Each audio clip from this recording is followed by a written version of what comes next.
Hello there, mic test. Okay, good, good, good, good. So, hello everyone, good morning, good evening, good afternoon, kung kailan nyo man to papanoorin. And I hope you already had your lunch, your break, no? Nakakain na and whatsoever. Medyo mabilis lang naman si Kohot. Since mabilis lang din talaga yung topic ng self-psychology itself. Okay? So, bear with me. I think this would go not beyond 30 minutes or if ever, baka mga 45 minutes. Pero for sure, di na to abutin ng isang oras. Ito yung pinakamaikling discussion na pwede nating gawin across theories of personality. Okay, so si Heinz Kohut ay isang Austrian-American psychoanalyst and founder ng self-psychology. Kung yung question mismo, no, ang tanong hindi pa natin nadadaanan, pero yung question ni John Bowlby ay parang, may mapagkakatiwalaan ba akong lalapitan kapag natatakot ako? Okay? Yung tanong naman ni Heinz Kohut ay ano yung kailangan ko from other people para maramdaman kong buo, buhay, important at matatag yung sarili ko. Okay? Ganun siya. So, hindi lang siya attachment, no? Hindi lang attachment yung concern ni Heinz Kohut, okay? Interested siya sa self-esteem, sa identity, sa shame, emptiness, admiration, idealization, empathy, and even sa narcissism. Actually, more in narcissism. Okay, narcissism. Okay. So, yun lang. Let's start with his life. Kilalanin muna natin siya as a person. Yan na naman tayo. Hindi ko din naman siya naayos. Okay. So, pinanganak si Kohut nung 1913 sa Vienna, no? Bilang nag-iisang anak ng isang culturally sophisticated, no? Upper middle class Jewish family. So minsan pa I mean hindi siya masyadong lumalabas ng bahay ganyan. Very much ano siya, nasa upper middle class. Okay, yun lang. Oh, pero Jewish pa din naman siya, so it doesn't really matter for Americans, for the Nazis, pero still, 'di ba? Yun. Then musician yung father niya, no? Musician sana yung father niya, na si Felix Kohut, pero naapektuhan yon ng World War One. Okay? Naapektuhan ng World War One yung buhay nila and matagal siyang nawala nung early childhood ni Heinz. Yan. Yung mother niyang si Els, dominant and controlling. Okay, hindi mo na pinapasok sa regular school si Heinz, tapos pinalaki siya sa ilalim ng close supervision and private tutors lang. So, parang dinescribe ng mga biographical accounts yung childhood ni Heinz bilang intellectually rich pero emotionally lonely. Yun. So, mahalaga yung mga tutors kasi hindi lang sila teachers, no? Sila yung nagdala sa kanya sa museum, sa literature, sa opera, sa art, and even sa European culture. Parang sila yung nagbigay ng emotional and intellectual breathing space from the controlling relationship niya sa nanay niya. Sa language ng later theory niya, pwede silang makita bilang people who supported his developing self through idealization, guidance, companionship, and shared interest, no? So, yung interpretation nito, hindi proof, no, na ginawa niyang autobiography yung theory. Okay? So, nung nag-start ng gumanda yung relationship niya sa father niya, namatay yung tatay niya naman sa leukemia noong 1937. Tapos pagkatapos noon, nagkaroon ng analysis, no? Nag-analysis si Heinz Kohut kay August Acorn. Okay? Same person kay Margaret Mahler. Okay? Um, Tapos, yun nga, since kilala diba si Acorn sa kanyang warm and unconventional approach, sobrang importante ni Acorn kay Kohut. Kaya pinangalanan niyang Thomas August yung anak niya. Okay? Ayun. Thomas from Thomas Mann and August from Acorn. August Acorn. Yan. So, nung sakupin ng Nazis yung Austria, nakatakas si Heinz papuntang England noong 1939 and pagkatapos ay nagpunta siya ng Chicago noong 1940 bilang someone, 'di ba? Bilang someone na Jewish, complicated yung Jewish identity niya kasi Jewish yung family background niya pero ambivalent dito yung kanyang mother. And kalaunan ay nagkaroon ng tendency rin si Kohut na i-distance yung sarili niya from from having that Jewish identity. Okay? Na naging reason sa kanyang prosecution and exile. Ayun. Yung connection nun sa theory is that yung recurring themes kasi ng buhay niya is pagkawala ng emotional, no, ng emotional relationship nila ng tatay niya. Okay? Controlling and dominant yung nanay niya, profound yung loneliness, tapos parang isa pa sa mga theme nun is that naghahanap ng mentors and admired figures. So merong need for cultural belonging and disruption ng identity dahil sa exile. Hindi ito nangangahulugan, no, na autobiography lang yung self-psychology, pero madaling makita kung bakit naging personally meaningful sa kanya yung question kung paano nananatiling buo yung sarili natin kapag hindi tayo sufficiently seen, guided, or understood ng ibang tao. Okay? Hindi naging rebelde ha, hindi agad rebelde si Kohut, no? Sa start, isa siyang highly respected and orthodox na Freudian analyst. Okay, naging gifted teacher siya sa Chicago Institute of Psychoanalysis and naging president ng American Psychoanalytic Association noong 1964 and 1965. So, mataas yung position niya sa establishment, no? May account pa na pumunta siya sa train station para magpaalam kay Freud nang tumakas siya from Vienna. Pero unti-unti niyang napansin na may mga patients, no, particularly those with narcissistic vulnerability, emptiness, shame, and unstable na self-esteem na hindi dapat ipaliwanag using the sexual and aggressive drives, the Oedipal conflicts, and the defense mechanisms ni Freud. Okay, so nilabas niya yung The Analysis of the Self noong 1971, tsaka yung The Restoration of the Self noong 1977, mas naging malinaw na lumalayo na siya, no? Lumalayo na siya sa classical Freudian concepts. Okay? So, lumamig yung old friendships, naging hostile yung ilang colleagues, and hindi warmly received yung innovations niya even sa sarili niyang Chicago Institute. Okay? According sa mga professional stories, napilitan siyang alisin yung candidacy niya para sa presidency ng International Psychoanalytic Associations and nawalan ng institutional influence habang lumalaki naman yung sariling movement niya. Yun. So, parang si Jung alam ko dapat si Kohut yung tatakbo maliban kay Jung. Hindi, una kasi si Jung. So, alam ko nagkaabot pa kasi sila sa Psychoanalytic Association. Ayan. So, ang galing, no? Kasi parang halos lahat ng mga dinidiscuss natin sa psychodynamic theories connected kay Freud. Okay? Kasi halos lahat talaga sila nag-start sa idea ni Freud. Ayan. So, ang madaling salita, mula sa establishment favorite na naging halos persona non grata nung sabihin niyang pwedeng hindi sapat si Freud, no? From someone na favorite ng psychoanalytic theory, biglang naging boom, most hated person na siya ng mga tao. Ayun. Ayun. So, then, nagkaroon ng Mr. Z controversy. No? Nag-publish si Kohut ng case na yung two analysis of Mr. Z no? Sa unang analysis, classical Freudian interpretation yung ginamit niya. Sa second analysis, mas pinakinggan niya yung subjective experience ng patient and gumamit siya ng self-psychological framework. So yung time na yon, isang major biographer and ilang commentators yung nag-argue na si Mr. Z daw ay disguised version ni Kohut mismo. So parang may similarities sa pagiging only child, sa dominant, mother, absent father, di ba?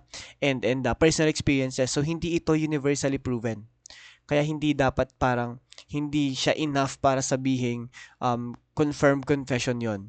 Pero accepted tong serious biological or biographical possibility and source ng debate tungkol sa kung gaano karami sa self-psychology yung nanggaling sa sariling self-analysis ni Kohut. Yun. So, yun lang. Then, tulad ng madami, namatay siya due to congestive heart failure noong October 8, 1981 in Chicago, Illinois. Yan lang. So, let's proceed with the discussion of his theory itself, no, directly. So, wait lang nga. Wait lang. Be right back.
Okay, hello there. I am back. So, yun.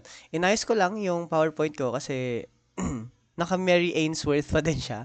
Naka-strange situation pa din yung etong part na to. So, inayos ko lang. Now we have, yan, go ahead nga. Okay. So, ako, to his theory itself sa self-psychology, no?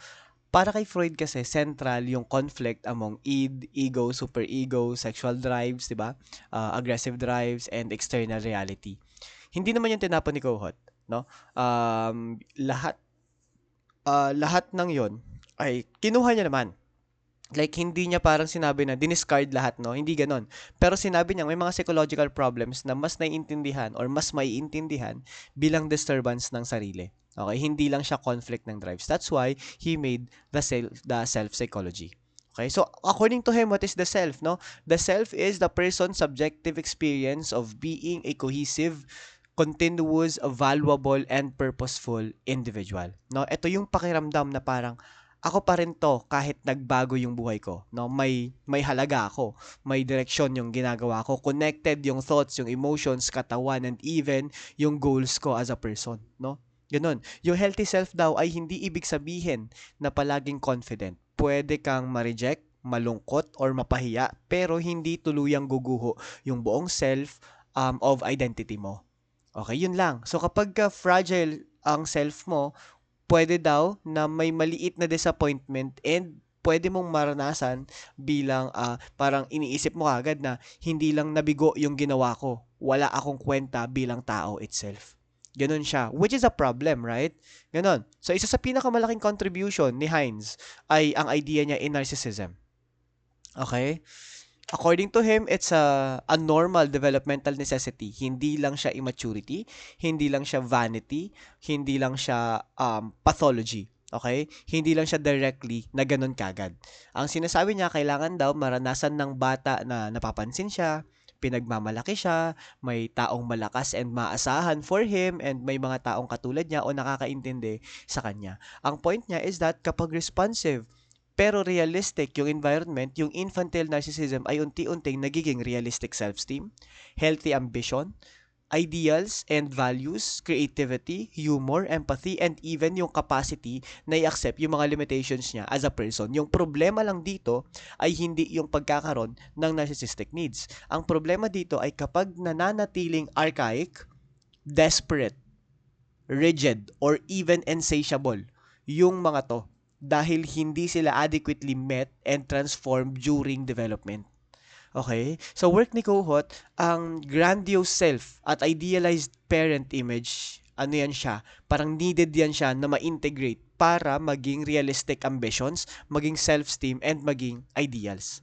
Okay? Yun lang. Then, because of narcissism, he integrated the idea of self-objects. Okay? It is a person or relationship experience as performing psychological functions that help maintain the cohesion, stability, and vitality of the self. Hindi ibig sabihin ng self-object na tinatrato lang natin yung tao bilang literal na bagay. Yung emphasis niya ay nasa function niya sa experience natin. Halimbawa, yung bata ay hindi pa kayang i-regulate yung buong self-esteem niya, di ba? Tinitingnan niya yung mukha ng parent niya. Okay? Tapos kapag nakikita niya, super, like, nakikita niyang delighted, nakikita niyang masaya, proud sa kanya yung parent niya, nararamdaman niyang valuable siya. Yun lang, no? Yung parent, therefore, performs a mirroring self-object function.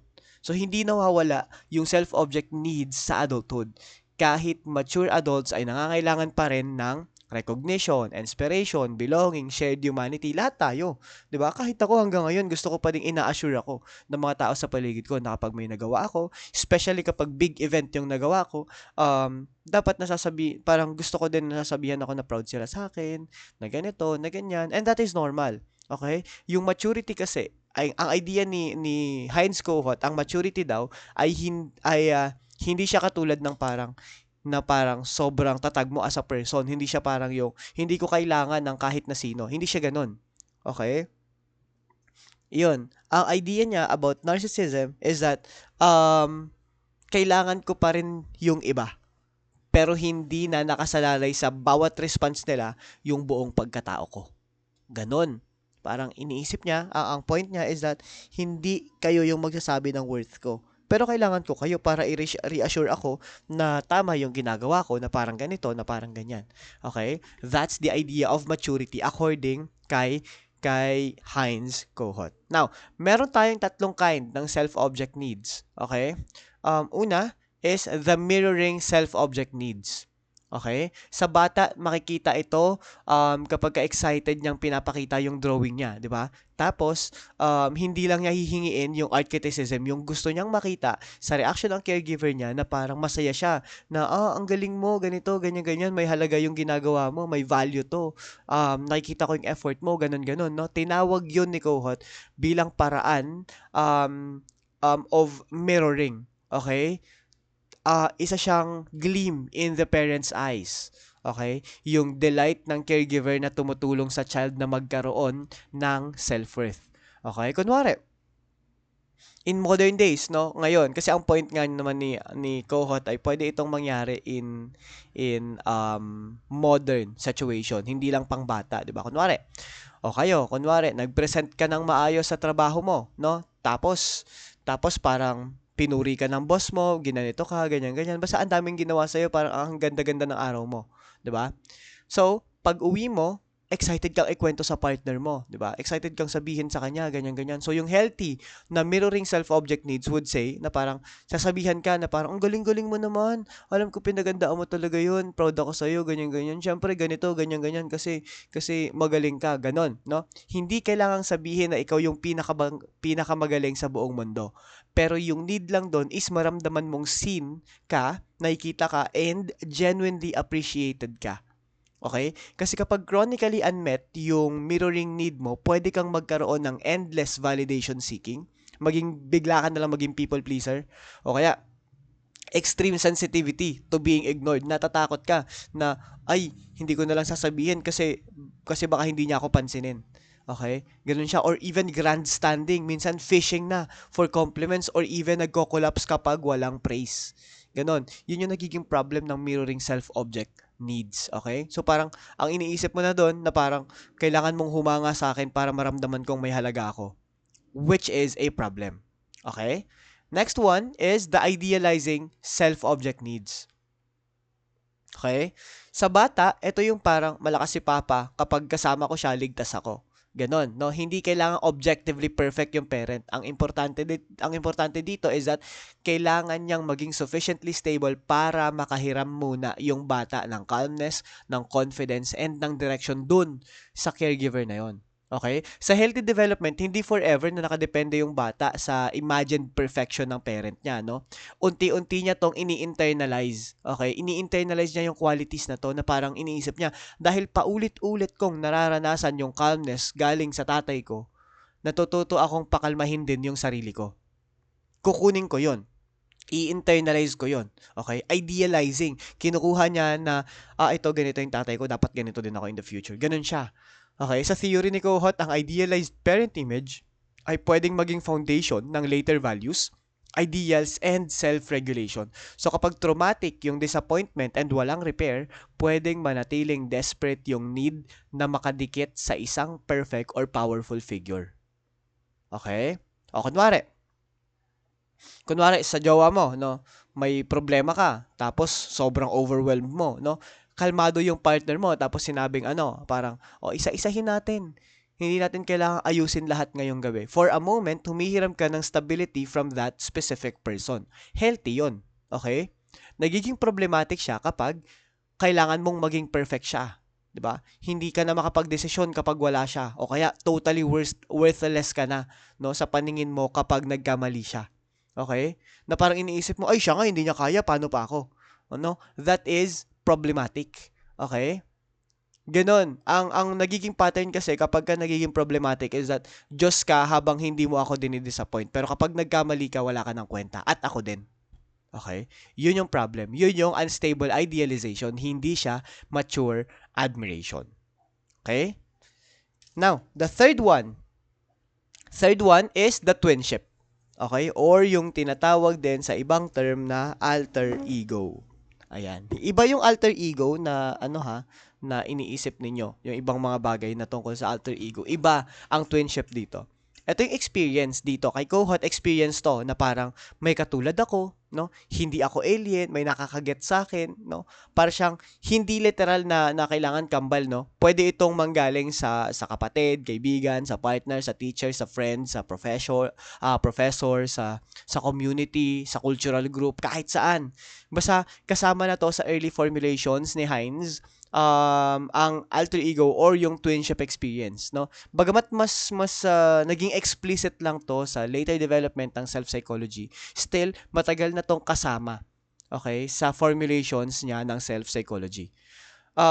Kunwari, example nito madalas parang sa jowa mo, pareho kayong weird, no? Pareho kayong excited na makakita ng fireworks, no? Ganon. Or pareho kayo ng humor, pareho kayo ng anime na gusto, pareho kayo ng games. O kaya minsan nagmi-meet yung dark humor nyo. Ganon. So parang sasabihin mo na, finally, may taong hindi ko kailangang i-translate yung sarili ko. Finally, may nakakaintindi sa akin without me telling them na ganito ako. Okay? Parang hindi mo kailangan na identical kayo sa lahat. Yung important ay merong experience na essential sameness. Okay, parang magkaiba tayo pero part ng pagkatao ko na kinikilala ko sa'yo. Okay? And kapag unmet yon, kapag hindi mo nakikita yon, na hindi mo nami-meet yung bagay na yon, pwedeng makaramdam yung tao ng alienation, chronic loneliness, pagiging fundamentally different, or desperate conformity para lang magkaroon ng belonging. Okay? Ayun lang. That's the idea of the twinship. Okay? Then, aside syempre sa narcissism, meron ding tinatawag si Hines na bipolar self. Now, ang bipolar self sa original model, may dalawang main poles daw ang healthy self natin. Merong poles of ambition na tinatawag. Okay? Ayan. Merong pole of ambitions. Okay. So, this starts from transformed grandiose self. Okay? Yung childhood na experience natin na parang, tingnan mo ako, kaya kong gawin to. Pwedeng maging realistic adult ambition na may kakayahan ako and may gusto akong maabot sa buhay. Ganon. Yun lang yung idea ng pole of ambition. No, magsa-start siya sa ganon. Second is the pole of ideals. Okay? Sa pole of ideals, nagsa-start to sa transformed idealized parent imago. Okay? Yung child experiences na parang malakas and malakas ako, kahanga-hanga ako, or malakas ka, kahanga-hanga ka, ganyan. No, nagiging internal values parang ito yung pinaniniwalaan kong mahalaga at gusto kong panindigan. So ito yung gagawin ko, no? Sa pagitan to ng ambition and ideals, nandun yung talent and skills na ginagamit para maisabuhay yung goal itself. Okay? Sa later self-psychology, binigyan din, no? Yung mas malinaw na lugar ang twinship kesa tawagin nitong tripolar self. Okay? So parang ang point is that mas madaling tawaging bipolar self kasi meron ng twinship before. Ganun lang. Okay, so parang mas malinaw na lugar yung twinship kesa minsan natawagin siyang tripolar self. Okay? Ang idea lang kasi is that kunwari, meron tayong 'di ba mirroring self needs. Ito yung I can become something. Tapos yung idealizing self need is a self object ay I believe in something. Tapos yung twinship parang I belong somewhere. Ganun lang siya. Okay? Kaya nagkakaroon ng bipolar self. Nagkakaroon tayo ng pole of ideals and pole of ambitions. Now, ngayon, si Kohut, inintroduce niya naman yung idea ng optimal frustration. Okay? Hindi sinabi ni Kohut na kailangan palaging purihin, kailangan laging protektahan, or kailangan pagbigyan palagi yung bata. Okay? Ang point niya dito, halimbawa, gustong maglaro ng bata ngayon, pero may ginagawa yung caregiver, pwede niyang sabihin na, hindi ako makakapaglaro ngayon, pero pagkatapos nitong niluluto ko, maglalaro tayo. Okay? Merong disappointment, merong frustration dun sa bata kasi hindi niya makukuha yung gusto niya at the moment. Pero, hindi yun cruel. Okay? Hindi yun humiliating, hindi yun overwhelming, and merong reliable connection. Okay? Kailangan yung mild frustration kasi kung perfect yung caregiver at never absent, walang dahilan para mag-develop yung bata ng sarili niyang regulatory capacities. And that is parenting. Okay? Hindi ko alam kung nakita na ninyo, pero hindi ko alam kung nabalita or basta may nag-post sa Facebook na nakita ko na parang sabi doon, hindi agad nakuha ni Kidlat yung gusto niya sa vlog ata ni Leonie Kong. Okay? Na parang sinabi lang na hindi mo pa pwede itong makuha. Pero nakuha niya naman eventually, pero hindi at the moment. And that is still optimal frustration. Kasi kailangan maramdaman ng bata na okay, merong mga conditions na kailangan kong ma-meet bago ibigay sa akin tong bagay na to. Ganun lang. Okay? May disappointment pero dapat hindi cruel, hindi nakakahiya, at hindi overwhelming dun sa bata. Okay? Tapos after nun, saka mo lang ibibigay sa kanya kapag okay na siya. Para ma-realize niya na hindi lahat ng bagay pwede kong kunin kung kailan ko gusto. May mga bagay minsan na hindi ko pwedeng kunin. May mga bagay minsan na makukuha ko lang kapag meron lang specific na bagay na kailangan kong ma-meet. Okay? Yon. Then we have what we call the transmuting internalization. Okay? Sa umpisa parang kailangan kitang purihin ako para maniwala kang or maniwala akong kaya ko. Okay? Ito yung naman nagsasabi na sure ka ba kaya ko? Tas ang gusto niya lang marinig ay yung someone na magsabi na oo, kayang-kaya mo yan, ikaw pa ba? Ganyan. Okay? Kailangan mong sabihin sa akin na kaya ko para maniwala akong kaya ko. Ganun siya. Tas later on, no? Later on, dun sa transmuting internalization, magsa-start kasi siyang ganun eh. Tas after nun, magiging masarap pa ring marinig yung praise mo. Masarap pa ring marinig na nagtitiwala ka sa akin. Pero alam ko na rin sa sarili kong ginawa ko yung best ko para doon. Okay? Parang, parang ang idea ay, sa simula, sasabihin niya, ikaw lang yung nagpapakalma sa akin. Tapos after nun, natutunan ko, no? Natutunan kong kausapin at i-regulate yung sarili ko kasi paulit-ulit mo kong tinulungan gawin yon.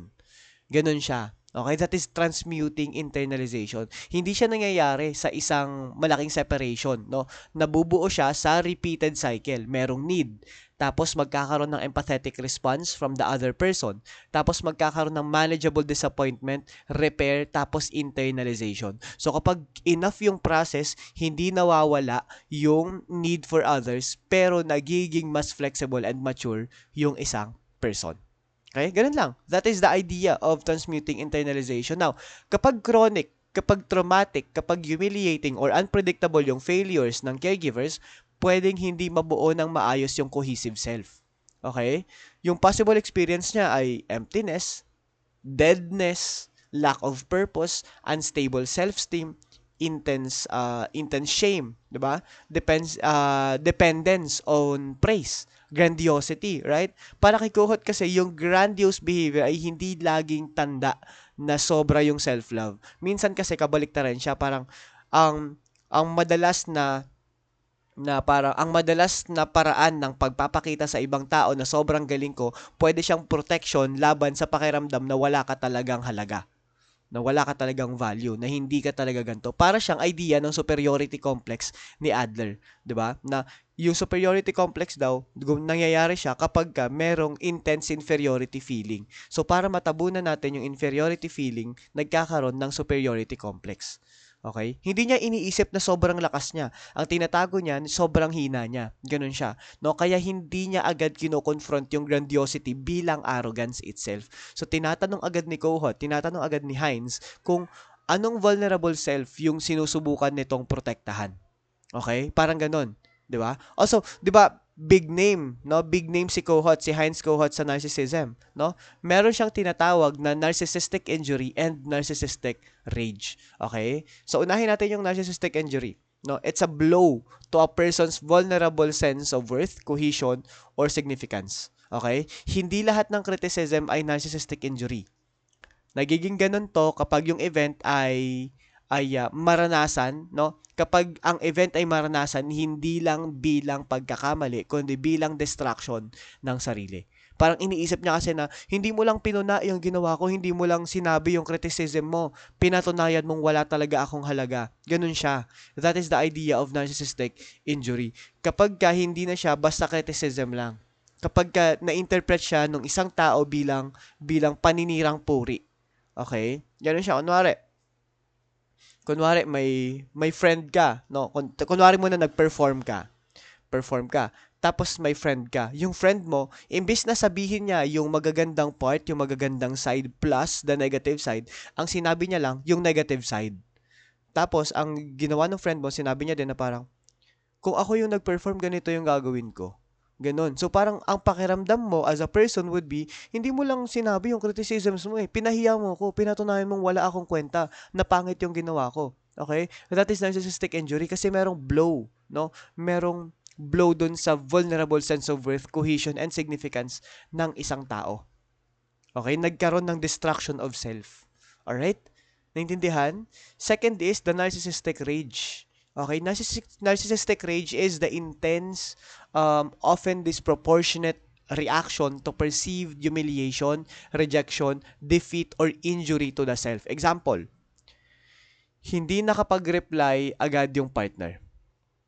Hindi ka na-replyan agad ng partner mo. So, yung normal disappointment, iniisip mo na, na-hurt ako, nasaktan mo ako, pero next time mag-update ka sana. Sabihin mo sana sa akin na ganito, na may ginagawa ka, na ganito, na busy ka, and whatever. Okay?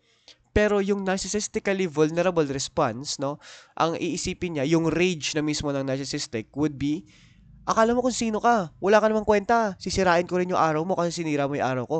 Akala mo kung ganito ka, di ka makapag-reply sa akin ganyan-ganyan. Okay? Ganun siya. Okay, hindi proportionate yung rage sa event kasi mas malaki yung internal meaning na na-activate na parang iniisip ng isang tao na hindi ka nakapag-reply na parang hindi na ako importante, no? Hindi ako nakikita, kontrolado mo kung valuable ako or hindi. Okay? Para kay Kohot, yung rage ay pwedeng lumabas kapag nagkakaroon ng threatened fragmentation ng sarili. Okay?